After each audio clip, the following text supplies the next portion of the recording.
So the next question is, what's the best workout plan for me in order to keep having muscle growth while avoiding plateau? Okay, so earlier we mentioned about, under the question, in the fastest time possible, what's the most effective way to build muscle? We talked about creating potential. We talked about creating potential for muscle growth. So now we're going to go in depth into that a little bit, okay?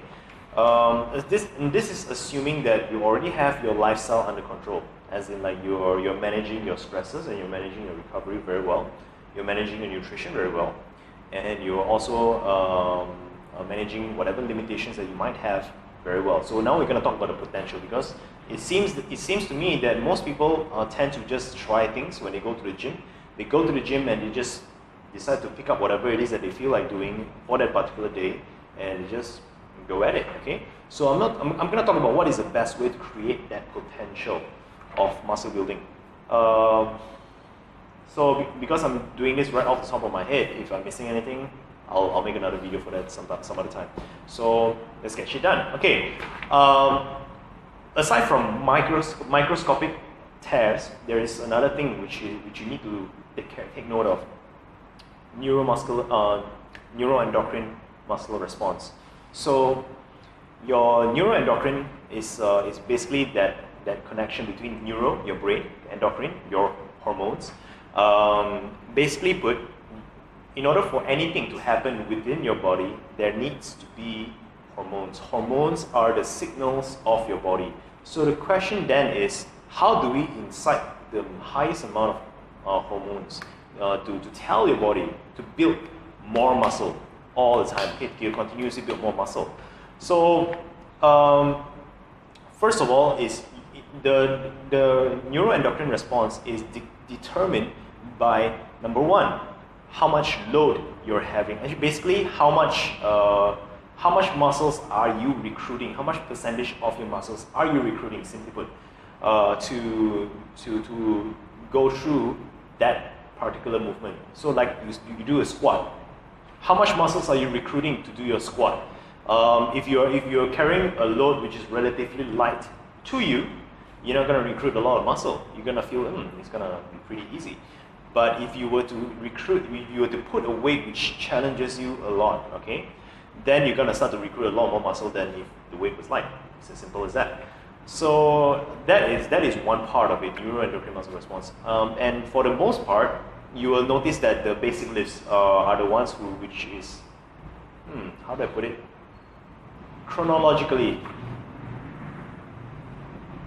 consistently, are the ones that have the right kind of balance between isolated and compound movements, and they will actually be able to, like as an example, if you do squats, deadlifts, bench, strict presses, pull-ups, things like that.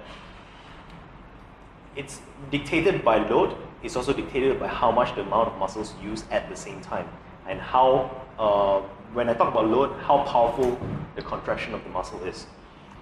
Neuroendocrine response is one thing. Another thing is you got to create a microscopic tear. Okay, so microscopic tear is, like I mentioned earlier, when you contract, when you have powerful contraction of your muscles, these small little microscopic tears happen. There is a very, very good video that is done by QuickFit on this. We're going to link it down there below for your benefit, so you can watch it if you're interested. So basically, these two components, you got to continuously inflict microscopic tears, and you got to make sure that there's enough neuroendocrine response.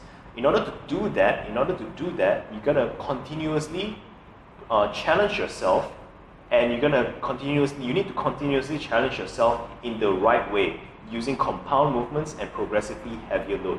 And they call it progressive overload. So whichever program that you're on, there must be an element of progressive overload, or some form of escalating density. I'm talking about reducing time frames while maintaining the work, or maintaining the time frame while increasing the work. And you got to always make sure that you're varying the low rep ranges, middle rep ranges, high rep ranges. You got to manage you got to vary your resting times.